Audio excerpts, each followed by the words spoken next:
Welcome to my channel Radhika Bhaktimalika channel. ఇది నా channel యొక్క 134వ ఎపిసోడ్.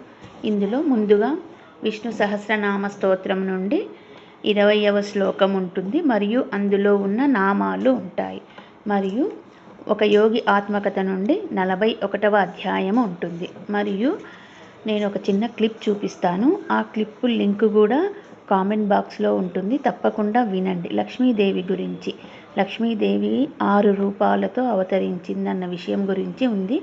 నండూరి గారి ఛానల్ అన్నమాట. అది ఎక్కడ వినలేదు, ఇదే ఫస్ట్ టైం నేను వినడము, అందుకే నా ఛానల్లో ఏర్పాటు చేస్తున్నాను. తప్పకుండా వినండి. లక్ష్మీదేవి అవతారాల గురించి. ముందుగా శ్రీ విష్ణు సహస్రనామ స్తోత్రం నుండి ఈ శ్లోకము 20వ శ్లోకము. ఓం మహేశ్వాసో మహీభర్త శ్రీనివాసః సతాంగతిః అనిరుద్ధః సురానందో గోవిందో గోవిదాంపతిః. ఓం మహేశ్వాసో మహీభర్త శ్రీనివాసః సతాంగతిః అనిరుద్ధః సురానందో గోవిందో గోవిదాంపతిః. ఈ పుణ్యశ్లోకము అష్టవిధములకు భగవన్నామములతో పరిమళించుచున్నది. అవి వరుసగా: ఓం మహేశ్వాసాయ నమః, ఓం మహీభర్తే నమః, ఓం శ్రీనివాసాయ నమః, ఓం సతాంగతయే నమః, ఓం అనిరుద్ధాయ నమః, ఓం సురానందాయ నమః, ఓం గోవిందాయ నమః, ఓం గోవిదాంపతయే నమః. హరి ఓం తత్సత్. ఈ అధ్యాయంలో దక్షిణ భారత విహారయాత్ర గురించి ఉంది. చాలా బాగుంది. అది శ్రీ రైట్ అనే అతను, మరి అతను ఆడవాళ్ళు మగవాళ్ళు అర్థం కాలేదండి, ఒక చోట ఆడవాళ్ళుగా ఉంది ప్రొనౌన్సియేషన్. అతను మైసూరు గురించి తనకు కలిగిన భావాల్ని అతని ప్రయాణం డైరీలో రాసుకున్నది అన్నమాట. అదంతా ఇక్కడ ఉంది. తర్వాత సదాశివ బ్రహ్మేంద్ర గారి గురించి కూడా ఉంది చివర్లో. ఒక యోగి ఆత్మకథ పుస్తకం నుండి ఈ అధ్యాయము 41వ అధ్యాయము. దీని హెడ్లైన్ దక్షిణ భారత విహారయాత్ర. ఆ గుళ్ళోకి ప్రవేశించిన మొట్టమొదటి పాశ్చాత్యుడివి నువ్వొక్కడివే. ఇదివరలో ఎంతోమంది ప్రయత్నం చేసి విఫలులయ్యారు. నా మాటలకు శ్రీ రైట్ ఆశ్చర్యపడినప్పటికీ తర్వాత సంతోషించాడు. అంతకుముందే మేము దక్షిణ భారతంలో మైసూరు నగరాన్ని పర్యవేక్షించే ఒక కొండ మీద ఉన్న సుందరమైన చాముండీశ్వరి ఆలయంలోంచి బయటికి వచ్చాం. అక్కడ మేము మైసూరు రాజవంశం వారి కులదేవత అయిన చాముండి స్వర్ణ రజత పీఠాల ముందు మోకరిల్లాం. శ్రీ రైట్ కొన్ని గులాబీ రేకుల్ని జాగ్రత్తగా చుట్టి పెట్టుకుంటూ, నా విశిష్ట గౌరవానికి జ్ఞాపక చిహ్నంగా పూజారి పన్నీటితో పవిత్రం చేసిన ఈ గులాబీ రేకుల్ని ఎప్పటికీ దాచిపెట్టుకుంటాను అన్నాడు. నా సహచరుడు నేను మైసూరు రాజ్యం అతిథులుగా 1935 నవంబర్ నెల గడుపుతున్న రోజులవి. మహారాజా వారి వారసులై యువరాజు శ్రీ కంఠీరవ నరసింహరాజు ఒడయరు గారు ఉత్తమ సంస్కారవంతము అభ్యుదయశీలము అయిన తమ రాజ్యాన్ని సందర్శించవలసిందిగా నన్ను నా కార్యదర్శిని కోరారు. గత పక్షం రోజుల్లో నేను మైసూరు నగరంలోని పురమందిరంలోను, మహారాజావారి కళాశాలలోను, విశ్వవిద్యాలయ వైద్య విద్యాలయంలోను వేలాది పురజనుల్ని విద్యార్థుల్ని ఉద్దేశించి ఉపన్యాసాలు చేశాను. అలాగే బెంగళూరు నేషనల్ హైస్కూల్లోను, ఇంటర్మీడియట్ కాలేజీలోను 3000 మంది సమావేశమైన చెట్టి టౌన్ హాల్లోను, మహాజనసభల్లోనూ ప్రసంగించాను. అమెరికాను గురించి నేను చిత్రించిన రూపం శ్రోతల్ని ముగ్ధుల్ని చేసిందో ఏమో కానీ ప్రాచ్య పాశ్చాత్య ప్రపంచాల ఉత్తమ లక్షణాన్ని వినిమయం చేసుకోవడం వల్ల కలిగే పరస్పర లాభాన్ని గురించి నేను చెప్పినప్పుడల్లా హర్షధ్వనులు మాత్రం బ్రహ్మాండంగా వినవచ్చాయి. శ్రీ రైట్, నేను ఇప్పుడు ఉష్ణమండలం ప్రశాంత వాతావరణంలో విశ్రాంతి తీసుకుంటున్నాం.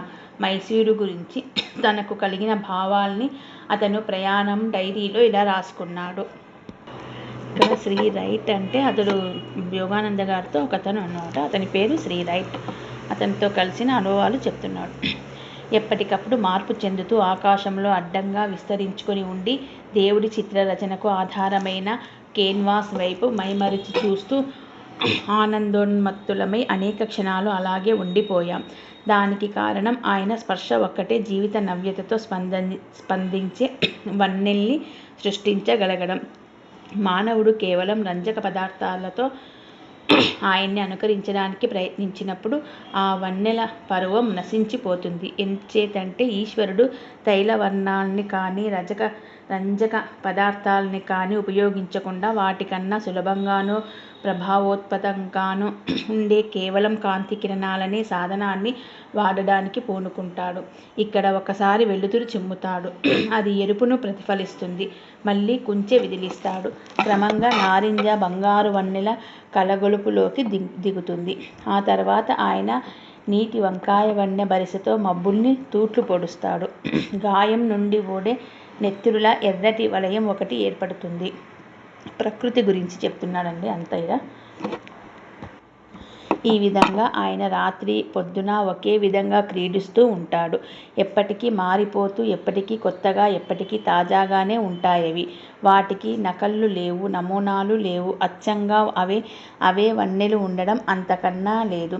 పగటి నుంచి రాత్రికి, రాత్రి నుంచి పగటికి భారతదేశంలో జరిగే మార్పులోని అందానికి సాటి మరెక్కడా లేదు. ఒక్కొక్కప్పుడు ఆకాశంలో భగవంతుడు తన రంగుల పెట్టెలోని రంగులన్నింటినీ తీసుకొని ఆకాశంలోకి ఒక్కసారి విరజిమ్మి బ్రహ్మాండమైన బహువర్ణ దర్శినిని భాసింపచేస్తాడు. ఒకనాడు మధ్యాహ్నం సమయం దాటిన తర్వాత యోగానందగారు, నేను మైసూర్ నగరానికి 12 మైళ్ళ దూరంలో ఉన్న కృష్ణరాజసాగర్ డ్యాం చూడ్డానికి వెళ్ళాం. మేమొక చిన్న బస్సు ఎక్కాం. బ్యాటరీకి బదులుగా క్రాంక్ తిప్పడానికి ఒక చిన్న కుర్రవాడు ఉన్నాడందులో. అస్తమిస్తున్న సూర్యుడు క్షితిజంలో నలిగి మిగలముగ్గిన టమోటా పండులా అవుపిస్తున్నాడు. నున్నటి మట్టి రోడ్డు మీద బయలుదేరింది మా బస్సు. ఇక్కడ ఒక డ్యామ్ గురించి చెప్పారు కదా, దాని గురించి మళ్ళీ ఇక్కడ ఇచ్చారు. ఒక ఆనకట్ట. ఈ ఆనకట్ట ఒక పెద్ద జల విద్యుత్పాదన కేంద్రం. ఇది మైసూరు నగరానికి వెలుతురును ప్రసాదిస్తుంది. పట్టుబట్టలు, మబ్బులు, పట్టుబట్టలు, సబ్బులు, చందనం, చమురు ఉత్పత్తి చేసే కర్మాగారాలకు విద్యుత్తునిస్తుంది. పొడుగాటి కొబ్బరి చెట్ల మధ్యగా హాయి కలిగించే మర్రి తోపుల గుండా ఎటు చూసినా ఎదురయ్యే పరిమళలను దాటిపోతూ ముందుకు సాగిపోయింది మా దారి. దాదాపు ప్రతి చోట అడవిలో అల్లుకుపోయినంత దట్టంగా ఉన్నాయి చెట్లు, చేమలు. చివరికి ఒక కొండ కొమ్ముకు చేరి మానవ నిర్మితమైన బ్రహ్మాండమైన ఒక సరస్సును చూశాం. నక్షత్రాలు, కొబ్బరి చెట్లు మొదలైనవి అందులో ప్రతిఫలిస్తున్నాయి. ఆ సరస్సు చుట్టూ అందమైన మిట్ట తోటలు, విద్యుత్ దీపాల పంక్తులు శోభాయమానంగా ఉన్నాయి. ఆ ఆనకట్ట అంచుకు దిగువన కళ్ళు మిరుమిట్లు గొలిపే దృశ్యం ఒకటి చూశాం. ఎగజిమ్మే నీటి బుగ్గల మీద వన్నెల కాంతి కిరణాలు ప్రసరిస్తూ ఉంటే మిలమిలలాడే నీలివన్నె జలపాతాలు, కంటికి ఆకట్టుకునే ఎరుపు, ఆకుపచ్చ, పసుపచ్చ వన్నెల నీటి జల్లులు, ముదురు వన్నె సిరాలు వెలువరిస్తున్నట్లుగా ఉన్నాయి. రాజసం ఉట్టిపడే రాతి ఏనుగులు ఏకధారగా నీటిని ఎగజిమ్ముతున్నాయి. దీపాలు అమర్చిన ఈ నీటి బుగ్గల్ని చూస్తున్నప్పుడు షికాగోలో 1933లో జరిగిన వరల్డ్ ఫెయిర్ అమర్చినవి గుర్తుకు వచ్చాయి నాకు. వరి పొలాలతో నిండి నిరాడంబరులైన ప్రజలు గల ఈ ప్రాచీన దేశంలో ఈ ఆనకట్ట ఆధునికంగా విశిష్టతనందుకున్నది. భారతీయులు మాకు ఎంతో ప్రేమపూర్వకమైన స్వాగతం ఇచ్చారంటే యోగానంద గారిని తిరిగి అమెరికాకు తీసుకువెళ్ళడానికి నా శక్తి చాలదేమో అన్నంత భయం వేసింది. ఇది యోగానంద గారితో ఉన్న శ్రీ రైట్ అనే వ్యక్తి చెప్పిన విషయం అన్నమాట చెప్తున్నాడు. మరో అపురూపమైన సదవకాశం నేను మొట్టమొదటిసారిగా ఏనుగు మీద సవారీ చేయడం. యువరాజా వారు నిన్న తమ ఏనుగుల్లో ఒకదాని మీద సవారీ చేసి ఆనందించడానికి మమ్మల్ని తమ వేసవి విడిది భవనానికి ఆహ్వానించారు.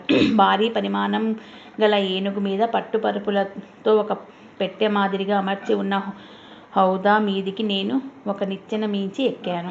ఆ తర్వాత ఊగులాటలు, కొదుపులు, నిట్టూర్పులు, ఏదో లోయలోకి తోసేస్తున్నట్లుగా విసిరివేతలు. గాబరా పడ్డాను కానీ సంభ్రమాచారాల వంటివి ప్రకటించడానికి కానీ అవకాశం లేనంతగా పులికించిపోయాను. అయితే ప్రియమైన నా ప్రాణాన్ని కాపాడుకోవడానికి ఉగ్గపట్టుకునే ఉన్నాను. చారిత్రక పురాతత్వ ప్రాముఖ్యమున్న అవశేషాల సమృద్ధిగా గల దక్షిణ భారతదేశం నిశ్చితమైనప్పటికీ అనిర్వచనీయమైన ఆకర్షణ గల ప్రాంతం. మైసూరుకు ఉత్తరాన హైదరాబాద్ రాజ్యం ఉంది. బ్రహ్మాండమైన గోదావరి నది పారే ఆనందమైన పీఠభూమి అది. సువిశాలమైన సారవంతమైన ఉన్న సమతల భూములు, రమణీయమైన నీలగిరులు, సన్నపు రాతితోనో గ్రేనైట్ రాతితోనో ఏర్పడ్డ నిర్జీవ పర్వతాల ఇతర ప్రదేశాలు. హైదరాబాద్ చరిత్ర సుదీర్ఘమైన ఉజ్వల గాథ.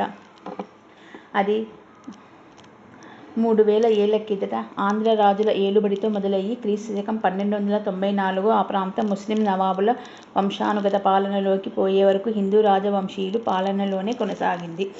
భారతదేశమంతటిలోకి అత్యంత అద్భుతమైన వాస్తు శిల్పి చిత్రకళా నైపుణ్యాన్ని ప్రదర్శించే కళాఖండాలు హైదరాబాద్ రాజ్యంలో రాళ్లను మలిచి నిర్మించిన ఎల్లోరా, అజంతాల ప్రాచీన గుహాలయాలు. ఎల్లోరాలో ఒక పెద్ద ఏకాండి శిలను తొలిచి రూపొందించిన కైలాసనాథాలయంలో ఏ మైకేలేంజిలో లాంటివాడో భారీ పరిమాణాల్లో చెక్కిన దేవతా విగ్రహాలు, మనుషుల బొమ్మలు, జంతువుల బొమ్మలు ఉన్నాయి. 25 సన్యాసి మఠాలు, 5 ఆలయాలు గల ప్రదేశం. అజంతా రాతికొండను తొలిచి రూపొందించినవే ఇవన్నీ. వీటికి ఆధారంగా ఉన్నవి చిత్రాలంకృతమైన స్తంభాలు. చిత్రకారులు, శిల్పులు వీటి మీద తమ ప్రతిభకు అమరత్వం సిద్ధింప చేసుకున్నారు. హైదరాబాదు నగరానికి ఉస్మానియా విశ్వవిద్యాలయం బ్రహ్మాండమైన మక్కా మసీదు శోభ చేకూరుస్తుంది. ఈ మసీదులో తరచుగా 10,000 మంది ప్రార్థన కోసం వచ్చి చేరుతుంటారు. సముద్ర మట్టానికి 3000 అడుగుల ఎత్తున ఉన్న మైసూరు రాజ్యం దట్టమైన ఉష్ణమండలారణ్యాలకు, పులులకు పేరెన్నిక గన్నది. ఇందులో ముఖ్య నగరాలైన బెంగళూరు, మైసూరు ఎన్నో అందమైన పార్కులతోనూ, సార్వజనిక విహార వనాలతోనూ పరిశుభ్రంగా ఆకర్షకంగా ఉన్నాయి. వాస్తు కళ, శిల్పకళ మైసూరులో 11వ శతాబ్ది నుంచి 15వ శతాబ్ది వరకు పాలించిన హిందూ రాజుల పోషణలో సర్వోన్నత పరిపూర్ణత సాధించాయి. విష్ణువర్ధన రాజు పాలనలో నిర్మాణం పూర్తి అయిన 11వ శతాబ్ది మహోత్తమ సృష్టి బేలూరు ఆలయాన్ని మించినది. సున్నితమైన చికిలి పనిలో, సమృద్ధమైన రూపకల్పనలో ప్రపంచంలో మరొకటి లేదు. ఉత్తర మైసూరులో కనిపించే శిలాశాసనాలు క్రీస్తుపూర్వం 3వ శతాబ్ది నాటివి. అవి భారతదేశంలో ఆఫ్ఘనిస్తాన్, బలూచిస్తాన్తో సహా విశాల సామ్రాజ్యాన్ని పాలించిన అశోక చక్రవర్తి సంస్కృతిని దీప్తిమంతం చేసే దీపకళికలు. ఒక యోగి ఆత్మకథా పుస్తకం నుండి ఈ అధ్యాయము 41వ అధ్యాయము. దీని హెడ్లైన్ దక్షిణ భారత విహారయాత్ర. ఆ గుళ్ళోకి ప్రవేశించిన మొట్టమొదటి పాశ్చాత్యుడివి నువ్వొక్కడివే. ఇదివరలో ఎంతోమంది ప్రయత్నం చేసి విఫలులయ్యారు. నా మాటలకు శ్రీ రైట్ ఆశ్చర్యపడినప్పటికీ తర్వాత సంతోషించాడు. అంతకుముందే మేము దక్షిణ భారతంలో మైసూరు నగరాన్ని పర్యవేక్షించే ఒక కొండమీద ఉన్న సుందరమైన చాముండీశ్వరి ఆలయంలోంచి బయటికి వచ్చాం. అక్కడ మేము మైసూరు రాజవంశం వారి కులదేవత అయిన చాముండి స్వర్ణ రజత పీఠాల ముందు మోకరిల్లాం. శ్రీ రైట్ కొన్ని గులాబీ రేకుల్ని జాగ్రత్తగా చుట్టి పెట్టుకుంటూ, నా విశిష్ట గౌరవానికి జ్ఞాపక చిహ్నంగా పూజారి పన్నీటితో పవిత్రం చేసిన ఈ గులాబీ రేకుల్ని ఎప్పటికీ దాచిపెట్టుకుంటాను అన్నాడు. నా సహచరుడు నేను మైసూరు రాజ్యం అతిథులుగా 1935 నవంబర్ నెల గడుపుతున్న రోజులవి. మహారాజా వారి వారసులై యువరాజు శ్రీ కంఠీరవ నరసింహరాజు ఒడయరు గారు ఉత్తమ సంస్కారవంతము, అభ్యుదయశీలము అయిన తమ రాజ్యాన్ని సందర్శించవలసిందిగా నన్ను నా కార్యదర్శిని కోరారు. గత పక్షం రోజుల్లో నేను మైసూరు నగరంలోని పురమందిరంలోను, మహారాజావారి కళాశాలలోను, విశ్వవిద్యాలయ వైద్య విద్యాలయంలోను వేలాది పురజనుల్ని, విద్యార్థుల్ని ఉద్దేశించి ఉపన్యాసాలు చేశాను. అలాగే బెంగళూరు నేషనల్ హైస్కూల్లోను, ఇంటర్మీడియట్ కాలేజీలోను 3000 మంది సమావేశమైన చెట్టి టౌన్ హాల్లోను, మహాజనసభల్లోనూ ప్రసంగించాను. అమెరికాను గురించి నేను చిత్రించిన రూపం శ్రోతల్ని ముగ్ధుల్ని చేసిందో ఏమో కానీ ప్రాచ్య పాశ్చాత్య ప్రపంచాల ఉత్తమ లక్షణాన్ని వినిమయం చేసుకోవడం వల్ల కలిగే పరస్పర లాభాన్ని గురించి నేను చెప్పినప్పుడల్లా హర్షధ్వనులు మాత్రం బ్రహ్మాండంగా వినవచ్చాయి. శ్రీ రైట్ నేను ఇప్పుడు ఉష్ణమండలం ప్రశాంత వాతావరణంలో విశ్రాంతి తీసుకుంటున్నాం. మైసూరు గురించి తనకు కలిగిన భావాల్ని అతను ప్రయాణం డైరీలో ఇలా రాసుకున్నాడు. ఇక్కడ శ్రీ రైట్ అంటే అతడు యోగానంద గారితో ఒకతను అన్నమాట. అతని పేరు శ్రీ రైట్. అతనితో కలిసిన అనుభవాలు చెప్తున్నాడు. ఎప్పటికప్పుడు మార్పు చెందుతూ ఆకాశంలో అడ్డంగా విస్తరించుకొని ఉండి దేవుడి చిత్రరచనకు ఆధారమైన కేన్వాస్ వైపు మైమరిచి చూస్తూ ఆనందోన్మత్తులమై అనేక క్షణాలు అలాగే ఉండిపోయాం. దానికి కారణం ఆయన స్పర్శ ఒక్కటే జీవిత నవ్యతతో స్పందించే వన్నెల్ని సృష్టించగలగడం.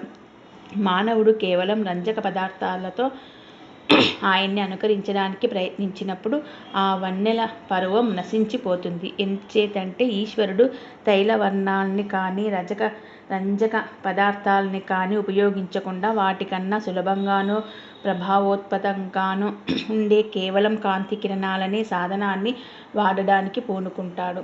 ఇక్కడ ఒకసారి వెలుతురు చిమ్ముతాడు, అది ఎరుపును ప్రతిఫలిస్తుంది, మళ్ళీ కుంచె విదిలిస్తాడు. క్రమంగా నారింజ బంగారు వన్నెల కలగొలుపులోకి దిగుతుంది. ఆ తర్వాత ఆయన నీటి వంకాయ వన్నె బరిసెతో మబ్బుల్ని తూట్లు పొడుస్తాడు. గాయం నుండి ఓడే నెత్తురులా ఎర్రటి వలయం ఒకటి ఏర్పడుతుంది. ప్రకృతి గురించి చెప్తున్నాడండి అంతయ్య. ఈ విధంగా ఆయన రాత్రి పొద్దున ఒకే విధంగా క్రీడిస్తూ ఉంటాడు.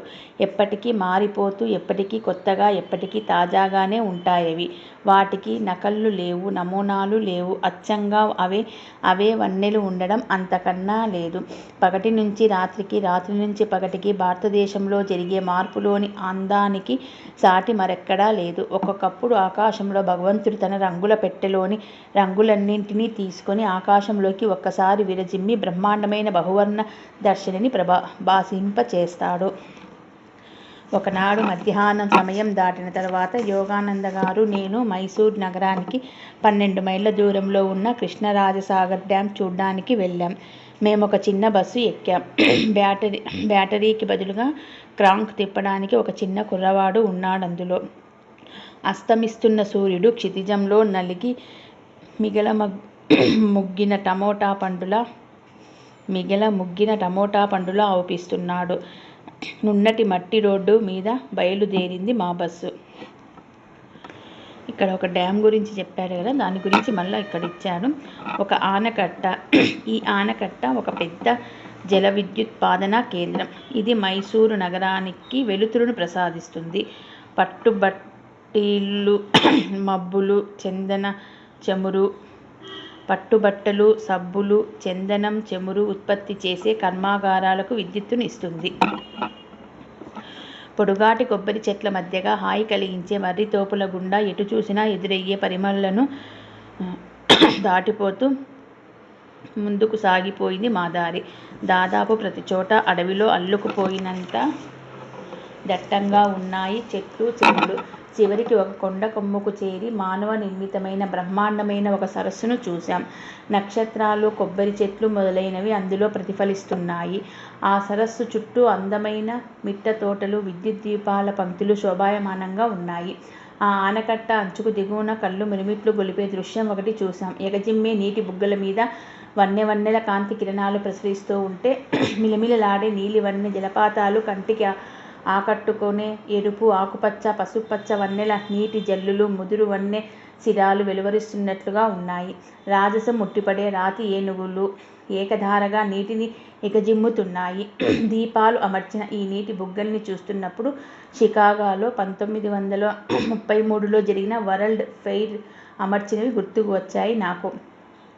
వరి పొలాలతో నిండి నిరాడంబరులైన ప్రజలు గల ఈ ప్రాచీన దేశంలో ఈ ఆనకట్ట ఆధునికంగా విశిష్టతనందుకున్నది. భారతీయులు మాకు ఎంతో ప్రేమపూర్వకమైన స్వాగతం ఇచ్చారంటే యోగానంద గారిని తిరిగి అమెరికాకు తీసుకువెళ్ళడానికి నా శక్తి చాలదేమో అన్నంత భయం వేసింది. ఇది యోగానంద గారితో ఉన్న శ్రీ రైట్ అనే వ్యక్తి చెప్పిన విషయం అన్నమాట చెప్తున్నాడు. మరో అపురూపమైన సదవకాశం నేను మొట్టమొదటిసారిగా ఏనుగు మీద సవారీ చేయడం.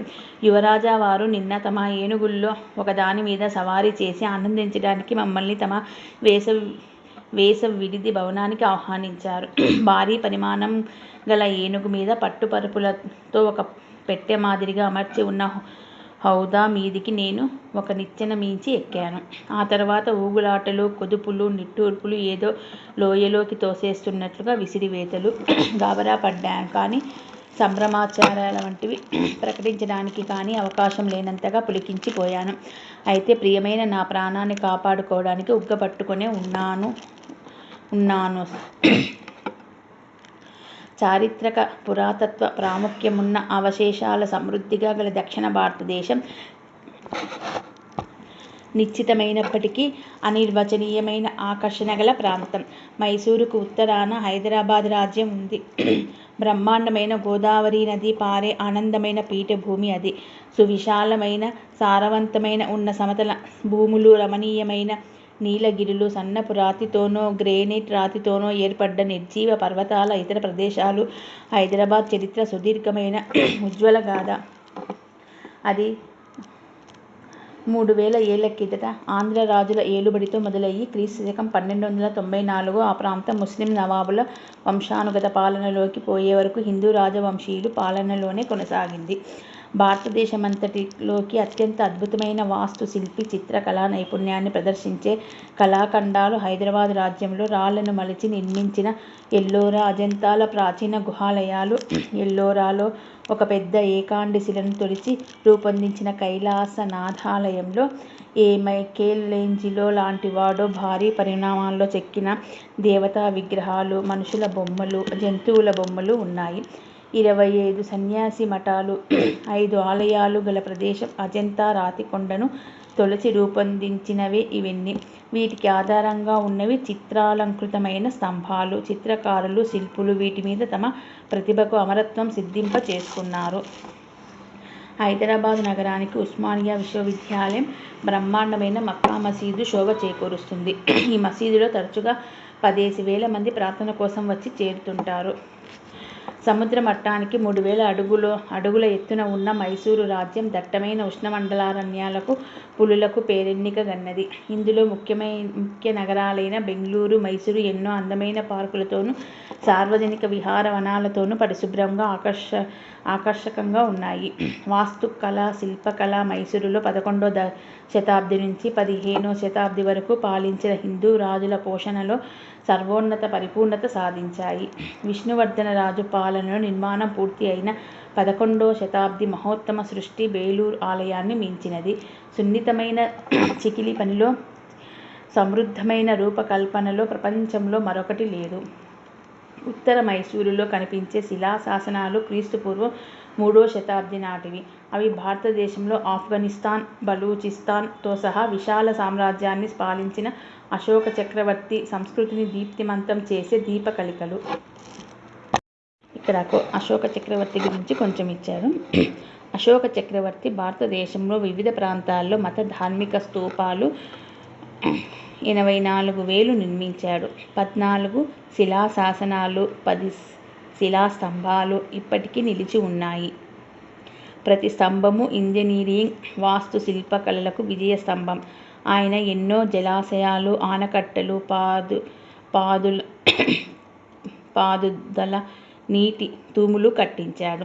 పెద్ద పెద్ద రహదారులు, చెట్ల నీడపడే రోడ్లు వేయించి ప్రయాణికుల కోసం అక్కడక్కడ సత్రాలు కట్టించాడు. వృక్ష శాస్త్రాధ్యయనానికి, మందులకు ఉపయోగపడే తోటలు వేయించాడు. మనుషుల కోసం, జంతువుల కోసం వైద్యశాలలు కట్టించాడు. వివిధ భాషల్లో చెక్కిన అశోకుడి ధర్మలిపులు ఆయన కాలంలో సువ్యాప్తమై ఉన్న అక్షరాస్యతకు సాక్షిభూతాలుగా నిలుస్తాయి. 13వ శిలాశాసనంలో యుద్ధాల్ని ఇలా నిరసిస్తుంది: ధర్మ విజయాన్ని తప్ప మరి దేన్నీ నిజమైన విజయంగా పరిగణించకండి. రాజు నిజమైన ఘనత తన ప్రజల నైతికమైన విలువ సంపాదించడానికి అతను చేసే సహాయం మీదే ఆధారపడి ఉంటుందని 10 శిలాశాసనం ఘోషిస్తుంది. 11వ శిలాశాసనం నిజమైన కానుకను నిర్వర్తిస్తూ అది వస్తురూపమైనది కాక సత్యవ్యాపన రూపమైన సత్తు అని తెలియజేస్తుంది. దేవానాం ప్రియుడైన ఆ చక్రవర్తి 6వ శిలాశాసనంలో ప్రజాహిత కార్యకలాపాల గురించి తనతో ముచ్చటించడానికి పగలు గాని రాత్రి గాని ఏ సమయంలోనైనా సరే తన దగ్గరకు రావచ్చునని ప్రజల్ని ఆహ్వానిస్తాడు. అంతేకాకుండా తన రాజోచిత కర్తవ్యాల్ని చిత్తశుద్ధితో నిర్వర్తించడం వల్ల తోటి ప్రజలకు తాను తీర్చుకోవలసిన రుణం నుంచి విముక్తి పొందుతున్నాడని కూడా అంటాడు. అందులో అశోకుడు అజేయుడైన చంద్రగుప్త మౌర్యుడి మనవడు. ఆ చంద్రగుప్తుడు అలెగ్జాండరు భారతదేశంలో నిలిపిన సైనిక పటాలన్నీ సర్వనాశనం చేసి క్రీస్తుపూర్వం 305లో సెల్యూకస్ ఆధిపత్యంలో దండెత్తి వచ్చిన మాసిడోనియా సైన్యాన్ని ఓడించినాడు. చంద్రగుప్తుడు పాటలీపుత్రంలో మొగస్తనీస్ అనే గ్రీకు రాయబారిని తన ఆస్థానంలో ఆదరించాడు. మొగస్తనీస్ సుఖవంతము, కార్యోత్సాహవంతము అయిన ఆనాటి భారతదేశాన్ని గురించి మనకు వివరాలు రాసిపెట్టాడు. పాటలీపుత్ర అంటే ఇప్పటికి పాట్నా నగరమట. పాటలీపుత్ర నగరానికి ఆకర్షవంతమైన చరిత్ర ఉంది. అది ఎటువంటి ప్రాముఖ్యము లేని దుర్గంగా ఉన్న రోజుల్లో క్రీస్తుపూర్వం 6వ శతాబ్దిలో బుద్ధ భగవానుడు దాన్ని సందర్శించాడు. అప్పుడాయన ఇలా జోస్యం పలికాడు: ఆర్యజనులు సాగినంత దూరం, వర్తకులు ప్రయాణించినంత దూరం పాటలీపుత్రం అన్ని రకాల సామాగ్రి వినిమయానికి కేంద్రంగా వారికి ముఖ్య నగరం అవుతుంది. మహావధి నిర్వాణ సూత్రం. 2 శతాబ్దుల తర్వాత పాటలీపుత్రం చంద్రగుప్త మౌర్యుడి మహాసామ్రాజ్యానికి రాజధాని అయింది. ఆయన మనవడు అశోకుడు రాజధాని నగరానికి ఇతోధిక సంపన్నత, వైభవం చేకూర్చాడు. విజయధ్వజుడైన చంద్రగుప్త మౌర్యుడు క్రీస్తుపూర్వం 298లో భారత ప్రభుత్వాధిపత్యాన్ని తన కొడుకు చేతుల్లో పెట్టాడు. దక్షిణ భారతానికి యాత్ర సాగించి తన జీవితంలో చివరి 12 ఏళ్ల చేత కాసులేని సన్యాసిగా గడిపాడు. ఈనాడు మైసూరు రాజ్యంలో ఒక ఆలయంగా ఉన్న శ్రవణ బెళగోళ్ కొండ గుహలో ఆత్మసాక్షాత్కారం కోసం తపస్సు చేశాడు. ప్రపంచమంతటిలోకి అత్యున్నత శిలా విగ్రహం ఉన్నది ఆ ప్రదేశంలోనే. భారీ పరిమాణం గల గట్టి రాతితో చెక్కిన ఆ విగ్రహం గోమటేశ్వరమని పేర క్రీస్తుశకం 983లో జైనులు ప్రతిష్ఠించినది.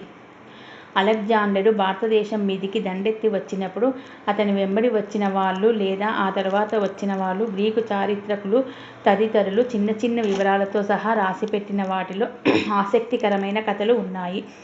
ఏరియన్, డియోడరస్, ప్లుటార్క్, భూగోళ శాస్త్రజ్ఞుడు స్ట్రాబో రాసిన వృత్తాంజలి, డాక్టర్ జె.డబ్ల్యూ. మెక్క్రెండిల్ ప్రాచీన భారతదేశ చరిత్రను వెలుగులోకి తేవడానికి అనువాదం చేశాడు. అలెగ్జాండరు భారతదేశం మీద దాడి చేసి విఫలుడు కావడంలో అత్యంత శ్లాఘనీయమైన విషయం ఏమిటంటే హిందూ దర్శన శాస్త్రంలోనూ, యోగుల విషయంలోనూ, పుణ్యపురుషుల విషయంలోనూ అతడు చూపిన గాఢమైన ఆసక్తి.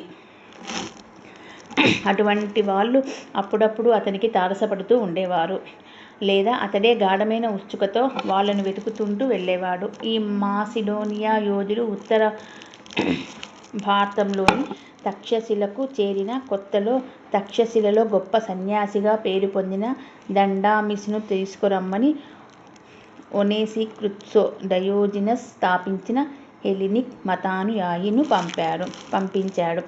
విజయీ భవ బ్రాహ్మణ్య గురోత్తమ అన్నాడు ఒనేసిక్రితోస్. దండామిన్ను ఆయన అరణ్యవాస ప్రదేశంలో దర్శించుకొని, మహాబల సంపన్నుడైన జీయిస్ దేవుడి కుమారుడు, మానవ మాతృలందరికీ సర్వేశ్వరుడు అయిన అలెగ్జాండర్ మిమ్మల్ని తన సన్నిధికి రమ్మంటున్నాడు. మీరు కనుక మన్నిస్తే మీకు గొప్ప కానుకలిచ్చి సత్కరిస్తాడు, కాదంటే మీకు శిరశ్ఛేదన విధిస్తాడు అన్నాడు. నిర్బంధ ధోరణిలో ఉన్న ఈ ఆహ్వానాన్ని ప్రశాంతంగా అందుకున్నాడు ఆ యోగి. అందుకు తన పత్రశయ్య మీది నుంచి లేచి తల ఎత్తేపాటి ప్రయత్నం కూడా చేయలేదు. అలెగ్జాండరు జీయిస్ కుమారుడైతే నేను ఆయన కుమారుణ్ణే అన్నాడాయన. అలెగ్జాండర్ జీయిస్ కుమారుడైతే నేను ఆయన కుమారుణ్ణే అన్నాడాయన. నాకున్న దాంతో నేను తృప్తిగానే ఉన్నాను కనుక అలెగ్జాండర్ దేదీ నాకు అక్కరలేదు. అతను మనుషుల్ని వెంట వేసుకొని భూమి మీద, సముద్రం మీద వృధాగా తిరగడమే కాక ఆ తిరుగుళ్లకు అంతు తెలియకుండా ఉన్నట్టు కనిపిస్తుంది. వెళ్ళి అలెగ్జాండర్కు చెప్పు, సర్వేశ్వరుడైన భగవంతుడెప్పుడూ అవమాన దోషానికి కర్త కాడని, కాంతికి, శాంతికి, జీవానికి, జలానికి, మానవ దేహానికి, ఆత్మకు కర్త అని చెప్పు. మరణం మానవులందరికీ విముక్తి కలిగించినప్పుడు వాళ్ళిక ఏ విధంగానూ దుష్టవ్యాధికి లోను కానక్కరలేని స్థితిలో ఆయన అందరినీ దగ్గరికి చేర్చుకుంటాడు. హత్యల్ని అసహించుకునేవాడు, యుద్ధాలు రగిలించనివాడు ఆయనే నా ప్రమాణాలందుకునే దేవుడు. అలెగ్జాండర్ దేవుడేమీ కాదు, అతను కూడా చావుకు లోబడి తీరవలసిన వాడే కనుక అంటూ ఆ తపస్వి తిరస్కార ధోరణిలో ఇంకా ఇలా అన్నాడు. ఇంతకాక అంతరిక విశ్వ సామ్రాజ్య సింహాసనాన్ని అధిష్ఠించని అటువంటి వాడు ప్రపంచాధిపతి ఎలా అవుతాడు? అతనింతవరకు నరకంలోకి కూడా ప్రవేశించలేదు. ఈ భూమి మీద సువిశాల ప్రాంతాల మీద సంచరించే సూర్యుడి గమన రీతిని ఎన్నడూ ఎరగనైనా ఎరగడు. అనేక దేశాలు అతని పేరు విననైనా వినలేదే. ఈ విధంగా ఆ తపస్వి ప్రపంచానికి అధినాథుడు అనిపించుకున్న వాడి చెవులు గింగురులెత్తిపోయే విధంగా ఎన్నడూ విననంత తీవ్రంగా ముక్క చివాట్లు పెట్టి వ్యంగ్యంగా ఇంకా ఇలా అన్నాడు. అలెగ్జాండర్కు ఇప్పుడున్న రాజ్యాలు అతని కోరికలకు తగినంత విస్తారంగా లేకపోయినట్లయితే అతన్ని గంగానది దాటమను. అతని మనుషులందరినీ నిలువరించగల దేశాన్ని చూస్తాడు. ఇక్కడ గంగానది దాని గురించి కొంచెం ఇచ్చాడండి. అలెగ్జాండరు కానీ అతని సేనా నాయకులు కానీ గంగానదిని ఎన్నడూ దాటలేదు. వాయవ్యం నుంచి గట్టి ప్రతిఘటన ఎదురవడం చూసి మాసిడోనియా సైన్యం మరి ముందుకు చొచ్చుకొని పోమంటూ తిరుగుబాటు చేసింది. అలెగ్జాండర్ భారతదేశాన్ని విడవక తప్పింది కాదు. తర్వాత అతని పెర్షియాలో విజయాలు లభించాయి. ఇదిగో ఇది తెలుసుకో. అలెగ్జాండర్కు ఇస్తాననే కానుకలు నాకు ఏమాత్రం పనికిరానివి. నేను కానుకగా తలిచేవి నిజమైన విలువ ఉన్నవని గ్రహించేవి. నాకు రోజూ తిండి పెట్టే మొక్కలు, నా దప్పిక తీర్చే నీళ్లును, ఆవగా కూడబెట్టుకున్న వస్తు సంపదలు అవి కూడబెట్టిన వాళ్ళకి వినాశకరమైనవని రుజువవుతాయి. అజ్ఞానుల్ని పీడించే దుఃఖాన్ని, విసుగుదలను మాత్రమే కలిగిస్తాయవి. నేనైతే అడవిలో ఉండే చెట్ల ఆకుల మీద పడుకుంటాను. కాపలా కాసుకోవడానికి నాకు ఏమీ లేదు. ప్రశాంతమైన నిద్రలో కళ్ళు మూసుకొని ఉంటాను. అలా కాకుండా ప్రాపంచిక విలువ కలిగింది ఏదైనా కనుక నాకు ఉండి ఉంటే దాని భారం నా నిద్రను తరిమేసేదే. ఈ భూమి నాకు ప్రతిదీ ఇస్తుంది. తల్లి తన పిల్లలకు పాలు ఇచ్చినట్లే నా ఇష్టం వచ్చిన చోటికి నేను పోతాను, భౌతికమైన జాగ్రత్తల బెడద ఏమీ లేకుండా. అలెగ్జాండరు నా తల నరికేసినా కూడా నా ఆత్మను నాశనం చేయలేడు. అప్పుడు మౌనం దాల్చిన నా తల, చిరిగిన బట్టల్లాంటి నా దేహము భూమి మీద ఉండిపోతాయి. వాటిని తీసుకున్నదే అక్కడ్నించి. నేనప్పుడు ఆత్మరూపిణ్ణి అయి వాటిని తీసుకున్నదే అక్కడ్నించి. నేనప్పుడు ఆత్మరూపిణ్ణి అయి నా దేవుడి దగ్గరికి పైకి పోతాను. మనల్ని అందరినీ మాంసకోశంలో ఉంచి కింద ఇక్కడున్నప్పుడు మనం తన ఆజ్ఞలకు బద్ధులమై బతుకుతామో లేదో నిరూపించడానికి మనని ఈ భూమి మీద వేసినవాడు. మనం ఇక్కడ్నించి వెళ్ళిన తరువాత తన సన్నిధికి చేరినప్పుడు మన జీవితాల మంచి చెడ్డలకు మన దగ్గర సంజాయిషీ తీసుకునేవాడు ఆయన. పొగురుబోతు పాడు పనులన్నింటికీ న్యాయ నిర్ణేత ఆయనే. అణిచివేతకు గురి అయిన వాళ్ళు మూలుగులు ఈ అణిచివేతదారులకు శిక్ష విధిస్తారు. అంచేత అలెగ్జాండర్ని, సంపద కోరేవాళ్ళని, చావుకు భయపడే వాళ్ళని బెదిరింపులతో భయపెట్టనియ్యి. బ్రాహ్మణుల ముందు అతని ఆయుధాలు శక్తిహీనమైనవి. మేము బంగారానికి మనసుపడం, చావుకు భయపడం. కనుక నువ్వు వెళ్ళి అలెగ్జాండర్కు చెప్పు, నీదైనదేదీ దండామిస్కి అక్కరలేదు కనుక నీ దగ్గరికి రాడు. నీకు దండామిస్ దగ్గర్నుంచి ఏమైనా కావలసి వస్తే నువ్వే రా అతని దగ్గరికి. దండామిస్ అంటే ఆ సాధువు పేరది. ఒనేసిక్రిప్తోస్ సముచితంగా సందేశం అందించాడు. ఆ రాయబారన్నమాట. అలెగ్జాండర్ చాలా శ్రద్ధగా విన్నాడు.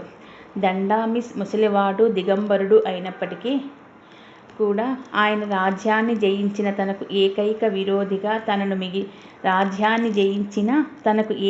విరోధిగా తనను మించిన వాడిగా తారసపడ్డందుకు ఆయన్ని చూడాలన్న కోరిక అంతకు ముందెన్నడూ కలగనంత ప్రబలంగా కలిగింది. దార్శనిక ప్రశ్నలకు క్లిష్టమైన సమాధానాలు చెప్పడంలో పేరుగన్న బ్రాహ్మణ తపస్వుల్ని కొందర్ని అలెగ్జాండర్ తక్షశిలకు ఆహ్వానించాడు. అప్పటి వాగ్వివాదం వివరాలు ప్లూటార్క్ పొందుపరిచాడు. ప్రశ్నలన్నీ అలెగ్జాండరే తయారు చేశాడు. అసంఖ్యాకంగా ఉన్నవి ఏమిటి? బతికున్నవా, చచ్చిపోయినవా? బతికున్నవి, చచ్చిపోయినవి లేనివే కనుక. క్వశ్చన్స్ అండివి. అసంఖ్యాకంగా ఉన్నవి ఏమిటి? బతికున్నవా చచ్చిపోయినవా? ఆన్సర్: బతికున్నవి, చచ్చిపోయినవి లేనివే కనుక.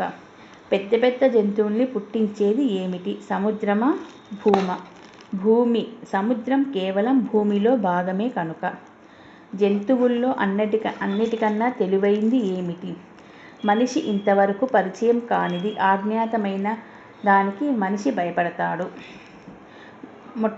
మొదట ఉన్నది ఏది? దినమా, రాత్రా? జంతువుల్లో అన్నిటికన్నా తెలివైంది ఏమిటి అన్నదానికి మనిషికి ఇంతవరకు పరిచయం కానిది, అజ్ఞాతమైన దానికి మనిషి భయపడతాడు. అదేందో ఆన్సర్ అర్థం కాలేదు. మొదట ఉన్నది ఏది? దినమా, రాత్రా? దినం. ఒక దినం ముందు నుంచి ఉంది. జవాబుకు అలెగ్జాండర్ ఆశ్చర్యం ప్రకటించాడు. బ్రాహ్మణుడు ఇంకా ఇలా అన్నాడు: మొదట ఉన్నది ఏది? దినమా, రాత్రా? అనేదానికి ఆన్సర్ దినం. ఒక దినం ముందు నుంచి ఉంది. ఈ జవాబుకు అలెగ్జాండర్ ఆశ్చర్యం ప్రకటించాడు. బ్రాహ్మణుడు ఇంకా ఇలా అన్నాడు: అసాధ్యమైన ప్రశ్నలకు అసాధ్యమైన సమాధానాలే అవసరం. మనిషి తనను ప్రేమపాత్రుడిగా చేసుకోవడంలో ఉత్తమ పద్ధతి ఏమిటి? తనకు గొప్ప శక్తి ఉండి కూడా తానంటే ఇతరులకు భయపడేటట్లు చేసుకోకుండా ఉండే మనిషి ప్రేమపాత్రుడవుతాడు. తనకు గొప్ప శక్తి ఉండి కూడా తానంటే ఇతరులు భయపడేటట్లు చేసుకోకుండా ఉండే మనిషి ప్రేమపాత్రుడవుతాడు. మనిషి దేవుడు ఎలా కావచ్చు? మనిషికి అసాధ్యమైంది చేయడం వల్ల. బలవత్తరమైంది ఏది? బతుకా, చావా? బతుకు. అది అనేక చెడ్డల్ని భరిస్తుంది కనుక. అలెగ్జాండర్ తనకు గురువుగా ఒక నిజమైన యోగిని భారతదేశం నుంచి తీసుకెళ్లడంలో కృతకృత్యుడయ్యాడు. ఈయన పేరు కళ్యాణస్వామి. గ్రీకులు ఈయన్ని కలనోస్ అనేవారు. ఈ యోగి అలెగ్జాండర్ వెంబడి పెర్షియా వెళ్ళాడు. ముందుగా చెప్పిన ఒక రోజున పెర్షియాలో సూసా అనే చోట కలనోస్ మాసిడోనియా సైన్యం యావత్తూ చూస్తూ ఉండగా చితిలోకి ప్రవేశించి ముసలితనంలో పండిపోయిన దేహాన్ని విడిచిపెట్టేశాడు. ఈ యోగి బాధకు గాని చావుకు గాని భయపడకపోవడం, తాను అగ్నికి ఆహుతి అవుతూ ఉంటే కూర్చున్న చోటు నుంచి ఒక్కసారి కూడా కదలకపోవడం చూసి సైనికులు ఆశ్చర్యపోయిన సంగతి చారిత్రకులు నమోదు చేశారు. దహనానికి వెళ్లే ముందు కలనోస్ తన సన్నిహిత సహచరుల్ని చాలామందిని ఆలింగనం చేసుకున్నాడు. కానీ అలెగ్జాండర్కు మాత్రం వీడ్కోలు చెప్పడం మానేసి ఆ హిందూ ముని టూకీగా ఇలా చెప్పాడు: నిన్ను తర్వాత బాబిలాన్లో చూస్తాను. అలెగ్జాండర్ పెర్షియా విడిచి వెళ్ళాడు. 1 ఏడాది తర్వాత బాబిలాన్లో చనిపోయాడు. అలెగ్జాండర్ బతికున్నప్పుడు, చనిపోయేటప్పుడు కూడా తాను హాజరుగా ఉంటానని చెప్పడానికి భారతీయ గురువు అనుసరించిన తీరే ఈ జోస్యం. గ్రీకు చారిత్రకులు మన కోసం భారతీయ సమాజాన్ని గురించి వివరణాత్మకంగానూ స్ఫూర్తిమంతంగానూ రాసిపెట్టారు. హిందూ ధర్మశాస్త్రం ప్రజల్ని కాపాడుతుందని చెబుతూ ఏరియన్ వాళ్ళలో ఎప్పుడూ ఏ పరిస్థితిలోనూ బానిస కాకూడదు, అలా కాకుండా వాళ్ళు తమ స్వాతంత్రాన్ని అనుభవిస్తూ మనుషులందరికీ ఉండే సమాన హక్కును గౌరవించాలి అని అది నిర్దేశిస్తుంది అన్నాడు. మరో గ్రంథంలో ఇలా ఉంది: భారతీయులు అన్యాయపు వడ్డీ వ్యాపారం చేసి డబ్బు కూడబెట్టరు. అప్పు తీసుకునేటప్పుడు లాంఛన రూపమైన ఏర్పాట్లు చేసుకోరు. తప్పు చేయడం కానీ దాన్ని సహించడం కానీ భారతీయుల వ్యవహారిక జూడికి విరుద్ధం. అంచేత వాళ్ళు కాంట్రాక్టులు చేసుకోరు, జామీన్లు అడగరు. జబ్బులు నయం చేయడమన్నది సాదాగా సహజమైన రీతుల్లో జరిగేదని చెబుతారు. మందుల వాడకం కన్నా పథ్యం చేయడం వల్ల జబ్బులు నయమవుతున్నాయి. మలాములు, పాలాస్త్రీ, పట్టీలు ఎక్కువగా వాడే నివారణోపాయాలు తక్కిన వాటినన్నింటినీ హానికరంగా భావిస్తారు. యుద్ధంలో పాల్గొనడం యోద్ధ కులజుడైన క్షత్రియులకే పరిమితమైంది. పొలంలో పనిచేసే రైతుకు శత్రువు హాని చెయ్యడు. ఆ వర్గం వాళ్ళను ప్రజాహితకారులుగా పరిగణించి వాళ్లకు ఏ హాని కలగకుండా కాపాడడమే దానికి కారణం. ఆ విధంగా భూమి ఎలాంటి విధ్వంస చర్యకు గురికాకుండా ఉండి భారీ ఎత్తున పంటలు పండిస్తూ జీవితాన్ని సంతోషంగా గడపడానికి కావలసిన అవసర వస్తువుల్ని ప్రజలకు అందిస్తుంది. మైసూరులో ఎక్కడ పడితే అక్కడ కనిపించే గుళ్ళు దక్షిణ భారతదేశంలోని అనేక మంది సాధువుల్ని అనుక్షణం గుర్తుకు తెస్తాయి. వారిలో ఒకరు తాయు మనవార్ మనకొక సవాలుగా ఈ కింది పద్యం రాశాడు: పిచ్చెత్తిన ఏనుగును అదుపు చేయవచ్చు నువ్వు, ఎలుగుబంటి పులి నోళ్లు ముయ్యవచ్చు, సవారీ చేయవచ్చు సింహం మీద, ఆడించవచ్చు తాచుపామును, బతుకు తెరువు చూసుకోవచ్చు రసవిద్య వల్ల. ప్రపంచమంతా తిరగవచ్చు నువ్వు ఒకరి కంటబడకుండా. దేవుళ్ళని బానిసల్ని చేసుకోవచ్చు, నిత్య యవ్వనవడై ఉండిపోవచ్చు. నీటి మీద నడవవచ్చు, నిప్పులో బతకవచ్చు నువ్వు. కానీ మనసును అదుపు చేసుకోవడమన్నది అన్నిటికన్నా మంచిది, వాటికన్నా మహా కష్టమైందిను. భారతదేశంలో బాగా దక్షిణాన సుందరమైన సారవంతమైన తిరువాస్కూరు రాజ్యం ఉంది. అక్కడ రాకపోకలు నదుల మీద కాలవల మీద సాగుతుంటాయి. వెనక ఎప్పుడో జరిగిన యుద్ధాల వల్ల చిన్న చిన్న జమీన్ని తిరువాన్కూరు రాజ్యంలో కలుపుకోవడం వల్ల అంటిన పాపాల పరిహారం కోసం మహారాజు ప్రతి సంవత్సరం వంశానుగతంగా వచ్చే విధిని పాటించడం పరిపాటి. సంవత్సరానికి 50 రోజుల పాటు మహారాజు వేద పఠనం వినడానికి ప్రతిరోజు 3 సార్లు దేవాలయానికి వెళ్తూ ఉంటాడు. లక్షదీప హారతితో పాప పరిహార తతంగం ముగుస్తుంది. భారతదేశానికి ఆగ్నేయ తీరంలో ఉన్న మద్రాసు ప్రెసిడెన్సీలో సమతల ప్రదేశంలో విశాలంగా సముద్రాన్ని ఆనుకొని మద్రాసు నగరము, బంగారు నగరమనే కాంచీపురము ఉన్నాయి. ఈ కాంచీపురం క్రీస్తుశకం తొలి శతాబ్దాల్లో పాలించిన పల్లవ వంశరాజులకు రాజధాని. ఆధునిక మద్రాసు ప్రెసిడెన్సీలో మహాత్మాగాంధీ అహింసా ధర్మాలు మంచి ప్రగతి సాధించాయి. తెల్లటి గాంధీ టోపీలు ఎక్కడ పడితే అక్కడ కనిపిస్తున్నాయి.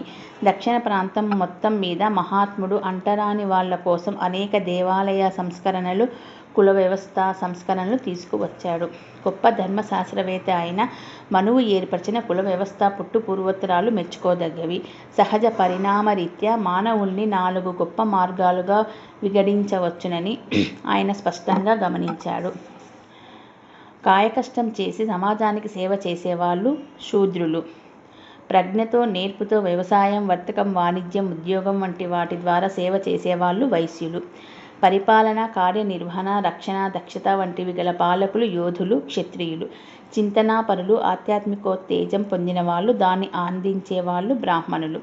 ఎవరైనా ద్విజుడైనది కానిది నిర్ణయించేది పుట్టుక కాదు, సంస్కారాలు కావు, చదువు కాదు, అభిజాత్యము కాదు, శీలం, నడవడిక మాత్రమే దాన్ని నిర్ణయించగలవు అని చెప్పింది.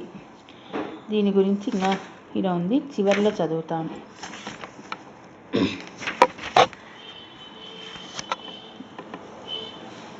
ఎవరైనా ద్విజుడైనది కానిది నిర్ణయించేది పుట్టుక కాదు, సంస్కారాలు కావు, చదువు కాదు, అభిజాత్యము కాదు, శీలం, నడవడిక మాత్రమే దాన్ని నిర్ణయించగలవు అని చెప్పింది మహాభారతం. జ్ఞానం, సుగుణం, వయస్సు, బంధుత్వం లేదా చివరికి సంపదను బట్టి సభ్యుల మీద గౌరవం చూపించమని మనువు సమాజాన్ని శాసించాడు. ధర్మకార్యాలకు వినియోగం కాకుండా కూడబెట్టి ఉండే సంపదన్ని వేదకాలపు భారతదేశం ఎప్పుడూ ఏవగించుకుంటూ ఉండేది. ఔదార్యం లేని ధనసంపన్నుల్ని సమాజంలో అధమ శ్రేణి ఇవ్వడం జరిగింది. అనేక శతాబ్దాల కాలగతిలో కుల వ్యవస్థ గిరసబారి వంశానుగతమైన నిర్బంధంగా పరిణమించినప్పుడు తీవ్రమైన దుష్ఫలితాలు ఉత్పన్నమయ్యాయి. 1947 నుంచి స్వయంపాలన కావించుకుంటున్న భారతదేశం పుట్టుకను బట్టి కాక కేవలం సహజమైన అర్హత మీదే ఆధారపడ్డ సనాతన కుల మూల్యాన్ని తిరిగి నెలకొల్పడానికి నెమ్మదిగా సరైన ఖచ్చితంగా ప్రగతి సాధిస్తుంది. భూమి మీద ప్రతి దేశానికి విలక్షణమైన దుఃఖకారక కర్మ అన్నది ఒకటి ఉంటుంది. జాగ్రత్తగా వ్యవహరించి దాన్ని గౌరవప్రదంగా తొలగించవలసి ఉంటుంది. బహుముఖ ప్రజ్ఞాన్వితమైన, సుదృఢమైన, ఉత్సాహం గల భారతదేశం కుల సంస్కరణ భారాన్ని వహించడానికి సమర్థమైనదేనని నిరూపించుకోగలదు. శ్రీ రైట్ నేను కొంతకాలం ఇక్కడ ఉండాలని ఉవ్విళ్ళూరుటంతగా ఆకట్టుకుంది మమ్మల్ని దక్షిణ భారతదేశం. కానీ కాలం ఎంతో కాలం నుంచి మరుటితనం అలవాటు కావడం వల్ల మాకు మర్యాదగా గడువులు పొడిగించడం మానేసింది. త్వరలోనే నేను కలకత్తా విశ్వవిద్యాలయంలో జరుగుతున్న భారతీయ దార్శనిక మహాసభ ముగింపు సమావేశంలో ప్రసంగించవలసి వచ్చింది. మైసూరు సందర్శన కార్యక్రమానికి చివరిగా ఇండియన్ అకాడమీ ఆఫ్ సైన్సెస్కు అధ్యక్షులైన సర్ సి.వి. రామన్తో జరిగిన సంభాషణకు ఆనందించాను. మహాప్రతిభాశాలైన ఈ హిందూ భౌతిక శాస్త్రవేత్త కాంతి విస్తరణలో ముఖ్యమైన రామన్ ఎఫెక్ట్ కనిపెట్టినందుకు 1930లో నోబెల్ బహుమతి అందుకున్నాడు. ఒక పక్క మనస్సు వెనక్కు లాగుతూనే ఉన్న అసంఖ్యాకులైన మద్రాసు విద్యార్థులకు మిత్రులకు వీడ్కోలు చెప్పి శ్రీరైటు నేను ప్రయాణం సాగించడానికి పూనుకున్నాం. దారిలో మేము కొద్దిసేపు సదాశివబ్రహ్మం గారి స్మారకార్థం నెలకొన్న పవిత్రమైన చిన్న ఆలయాన్ని దర్శించడానికి ఆగాం. 18వ శతాబ్దిలో జీవించిన ఈ మహాయోగి జీవిత గాథ అనేక అలౌకిక ఘటనలతో నిండి ఉన్నది. సదాశివ బ్రహ్మం గారి స్మారకార్థంలో నేరూరుకు అంతకన్నా పెద్ద గుడి ఉంది. దీని పుదుక్కోట రాజుగారు కట్టించారు. అనేక దైవీ చికిత్సలకు సాక్షిగా నిలిచిన యాత్రాస్థలమిది. అప్పట్లో పరిపాలన చేసే యువరాజుకు మార్గదర్శకంగా ఉండడం కోసం 1750లో సదాశివబ్రహ్మం గారు రాసిన ధర్మోపదేశాన్ని పుదుకోట రాజ్యాన్ని ఏలిన తరువాతి పాలకులు పవిత్రంగా భద్రపరిచారు. ప్రేమాస్పదులు, పరిపూర్ణ జ్ఞాన సంపన్నులు అయిన సదాశివ బ్రహ్మం గారిని గురించిన అద్భుత కథలు అనేకం ఈనాటికి దక్షిణ భారత గ్రామాల్లో ప్రచారంలో ఉన్నాయి. ఒకనాడు కావేరీ నది ఒడ్డున సమాధిలో ఉన్న సదాశివ బ్రహ్మం గారు హఠాత్తుగా ముంచుకు వచ్చిన వరదలో కొట్టుకుపోవడం కనిపించింది. ఆ తర్వాత కొన్ని వారాలకు కోయంబత్తూరు జిల్లాలో కొడుమూడి దగ్గర ఒక మట్టి దిబ్బకు అడుగున లోతుగా కూరుకుపోయి కనిపించాడు. ఊరి వాళ్ళు పారలతో పట్టి తవ్వుతూ ఉండగా ఆ పారలు ఒంటికి తగిలి ఆ సాధువు లేచి చకచక నడుచుకుంటూ వెళ్ళిపోయాడు. సదాశివ బ్రహ్మం గారు ఒకసారి ఒక వృద్ధ వేదాంత పండితునితో జరిగిన శాస్త్ర చర్చల్లో వ్యర్థాలాపం చేసినందుకు రువుగారి చేత చీవాట్లు తిన్నాడు. ఆ తర్వాత ముని మాట్లాడని సాధువు ఆ తర్వాత ముని అయ్యారు. అబ్బాయి, నువ్వు నోటిని అదుపులో పెట్టుకోవడం ఎప్పుడు నేర్చుకుంటావు అన్నారు గురువుగారు. మీ దీవెనలుంటే ఇప్పుడు ఈ క్షణంలోనేనండి అన్నాడు. సదాశివులు గురువు స్వామి శ్రీ పరమ శివేంద్ర సరస్వతి. ఈయన దహర విద్యా ప్రకాశిక అన్న గ్రంథానికి కర్తలు. ఉత్తర గీత మీద ఉత్కృష్టమైన వ్యాఖ్యానం కూడా రాశారు. ప్రాపంచిక మానవులు కొందరు సదాశివ బ్రహ్మం గారు దైవోన్మత్తత చెంది తరచుగా సభ్యత విడిచి రోడ్ల మీద ఆడిపోతుండడం అవమానంగా భావించి గురువుగారికి ఫిర్యాదు చేశారు. స్వామి సదాశివుడు పిచ్చివాడి కంటే మెరుగేమీ కాదండి అన్నారు వాళ్ళు. కానీ పరమశివేంద్రులు ఆనందభరితులై చిరునవ్వు చిందించాడు. అయ్యో, తక్కిన వాళ్ళకి కూడా ఈ పిచ్చి ఉంటే ఎంత బాగుండేది అన్నాడు. సదాశివుల జీవితం భగవంతుడి అదృశ్య హస్తంతో జరిగిన అనేక అద్భుత సుందర లీలలతో విలక్షణతో అందుకున్నది. ఈ లోకంలో అన్యాయంగా కనిపించేది చాలా ఉంది. కానీ దైవభక్తులు ఆయనకి చేసే తక్షణ న్యాయానికి అసంఖ్యాకమైన సందర్భాల్ని ధృవపరచగలడు. ఒకనాడు రాత్రి సదాశివులు ఎక్కడికో వెళ్తూ సమాధి స్థితిలో ఉండగా ఒక సంపన్న గృహస్థుడు వడ్లెగాది దగ్గర ఆగాడు. అక్కడ కాలాపలా కాస్తున్న 3 నౌకర్లు ఆ సాధువును చూసి దొంగ అనుకొని కొడదామని కర్రలు ఎత్తారు. అంతే వాళ్ళ చేతులు అలాగే కదలకుండా ఉండిపోయాయి. పైకెత్తి ఉన్న చేతులతో చిత్రమైన విగ్రహాల్లా నిలబడి ఉన్న ఆ 3 వేకువ వేళ సదాశివ బ్రహ్మం గారు అక్కడి నుంచి వెళ్ళిపోయే వరకు అలాగే ఉండిపోయారు. మరో సందర్భంలో కూలీల చేత మట్టి మోయిస్తున్న ఒక మేస్త్రి దారిన పోయే ఆ మహాయోగిని బలవంతం చేసి పని చేయించుకున్నాడు. ఆ మేస్త్రి తాలూకు కూలీలు వంట చెరుకు మోసుకు వెళ్తున్నారు. ఆ మౌన సాధువు సవినీయంగా ఆ బరువు మోసుకు వెళ్ళి అడంగుకు చేర్చి ఒక పెద్ద కట్టెల పేర్పు మీద పెట్టాడు. వెంటనే ఆ గుట్ట అంతా బగబగా మండిపోయింది. సదాశివ బ్రహ్మేంద్రులు కూడా త్రైలింగ స్వామి వారిలాగే బట్ట కట్టుకునేవారు కాదు. ఒకనాడు పొద్దున ఈ దిగంబర యోగి పరాకుగా ఒక ముస్లిం సర్దారు గుడారంలోకి ప్రవేశించారు. 2 ఆడవాళ్లు బెంబేలు పడి కెవ్వున అరిచారు. సర్దారు కత్తి దూసి క్రూరంగా సదాశివుల చెయ్యి నరికేశాడు. చెయ్యి తెగి పడిపోయింది. సదాశివులు అదేమీ పట్టించుకోకుండా బయటికి వెళ్ళిపోయారు. ఆశ్చర్యము, పరితాపము పెనవేసుకుపోగా ఆ ముస్లిం నేల మీద పడి ఉన్న చేతిని తీసుకుని సదాశివుల వెనకాలే వెళ్ళాడు. ప్రశాంతంగా ఆ యోగి నెత్తురు ఓడుతున్న మొండి భుజంలోకి ఈ చేతిని జోడించాడు. అప్పుడు ఆ సర్దారు తనకు ఆధ్యాత్మిక ఉపదేశం ఏమైనా చెయ్యమని సదాశివ బ్రహ్మేంద్రుని కోరగా వేలితో ఇసుకలో ఇలా రాసి చూపించాడు. నువ్వు కోరేది చెయ్యకు, అప్పుడు నీకు నచ్చేది చెయ్యవచ్చు.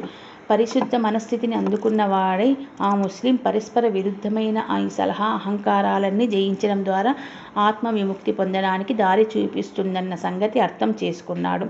ఈ కొద్ది మాటల ఆధ్యాత్మిక ప్రభావం ఎంత గొప్పగా పనిచేసిందంటే ఆ తర్వాత ఆ యోధుడు యోగ్యుడైన శిష్యుడనిపించుకున్నాడు.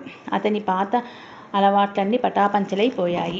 ఒకసారి ఊళ్ళో పిల్లలు అక్కడికి 150 మైళ్ళ దూరంలో మధురలో జరిగే ఉత్సవం ఒకటి చూడడానికి ముచ్చటగా ఉందని సదాశివుల దగ్గర అన్నారు. అప్పుడు ఆ యోగి తమ ఒంటిని ముట్టుకోమని ఆ పిల్లలతో అన్నారు. అంతే, మొత్తం వాళ్ళందరూ కట్టకట్టుకుని ఒక క్షణంలో మధురకు రవాణా అయిపోయారు. ఆ ఉత్సవానికి వచ్చిన వేలాది యాత్రికుల మధ్య హాయిగా తిరిగారు వాళ్ళు. కొద్ది గంటల్లో ఆ యోగి తన వర్జీలో ఉన్న తన వడిలో ఉన్న పిల్లల్ని మళ్ళీ తమ సులభ ప్రయాణ పద్ధతిలో ఇళ్లకు చేర్చారు. మధురలో ఉత్సవ విగ్రహాల్ని ఊరేగింపు గురించి పిల్లలు స్పష్టంగా చెప్పడం విని చాలామంది పిల్లలు చేతుల్లో మిఠాయిలు పొట్లాలు ఉండడం చూసి వాళ్ళ తల్లిదండ్రులు ఆశ్చర్యపోయారు. నమ్మకం లేని ఒక యువకుడు ఆ సాధువును, ఆయన కథను గేలి చేశాడు. ఆ తర్వాత ఒక సందర్భంలో శ్రీరంగంలో ఉత్సవం జరుగుతుందని తెలిసి సదాశివ బ్రహ్మేంద్రుడిని కలుసుకున్నాడతను. స్వామి, మీరు పిల్లల్ని మధుర తీసుకువెళ్ళినట్లుగా నన్ను శ్రీరంగం ఉత్సవానికి తీసుకువెళ్ళకూడదా అంటూ అవినయంగా అడిగాడు. సదాశివులు అతని కోరిక మన్నించారు. మరుక్షణంలోనే ఆ యువకుడు ఎంతో దూరాన ఉన్న శ్రీరంగ నగర జన సమ్మర్దంలో ఉన్నానని గమనించాడు. కానీ పాపం అతను తిరిగి వెళ్ళిపోవాలనుకున్న సమయానికి ఆ సాధువు ఎక్కడున్నాడో చివరికి ఈదురో గోడామని కాళ్ళీడ్చుకుంటూ ఇంటికి చేరాడతడు. దక్షిణ భారతదేశం నుంచి వచ్చే ముందు శ్రీ రైటు, నేను శ్రీ రమణ మహర్షి దర్శనానికి తిరువన్నామలై దగ్గరున్న అరుణాచలం అనే పుణ్యగిరికి యాత్ర చేశాం. ఆ మహర్షి మమ్మల్ని తమ ఆశ్రమంలో ఆప్యాయంగా ఆదరించారు. పక్కనే బొత్తిపెట్టి ఉన్న ఈస్ట్ వెస్ట్ పత్రిక సంచికల వైపు చూపించారు. వారితోనూ శిష్యులతోనూ మేము గడిపిన కొద్ది గంటల కాలం వారు చాలా వరకు మౌనంగానే ఉన్నారు. వారి సౌమ్యముఖం దివ్య ప్రేమను, జ్ఞానాన్ని ప్రసరింపచేస్తుంది. బాధలు అనుభవిస్తున్న మానవులు తాము మరిచిపోయిన పరిపూర్ణతా సిద్ధిని తిరిగి పొందడానికి నేను ఎవరిని అన్న ప్రశ్న నిరంతరం వేసుకుంటూనే ఉండాలని ఉద్బోధిస్తారు శ్రీరమణులు. ఇది నిజంగా గొప్ప ఆత్మ విచారం. భక్తుడు ఇతర ఆలోచనల్ని కఠోరంగా తిరస్కరించి తన సత్యాత్మలోకి బాగా లోతుగా వెళ్ళగలుగుతాడు.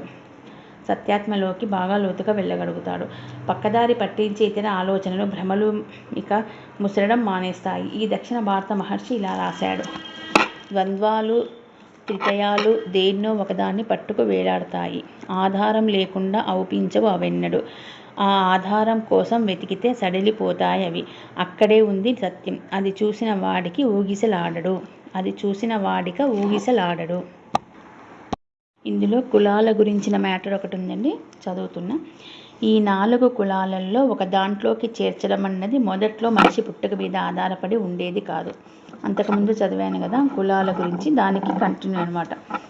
జీవితంలో అతడు సాధించడానికి ఎంచుకున్న లక్ష్యం వల్ల వెల్లడి అయ్యే సహజ శక్తుల మీద ఆధారపడేది కులం అని 1935 జనవరి ఈస్ట్ వెస్ట్ పత్రికలో ఒక వ్యాసంలో పేర్కొనడం జరిగింది.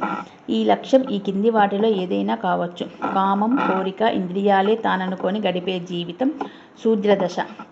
అర్థం, లాభార్జన చేస్తూనే కోరికల్ని అదుపులో ఉంచుకోవడం వైశ్యదశ. ధర్మం, స్వయం శిక్షణతోనూ బాధ్యతతోనూ సత్కర్మతోనూ కూడిన జీవితం క్షత్రియ దశ. మోక్షం విడుదల ఆధ్యాత్మికతోనూ మతధర్మ బోధతోనూ కూడిన జీవితం బ్రాహ్మణ దశ. ఈ 4 కులాలు మానవులకు సేవ చేయడానికి ఉపకరించే సాధనాలు. శరీరం, మనస్సు, సంకల్పశక్తి, ఆత్మ.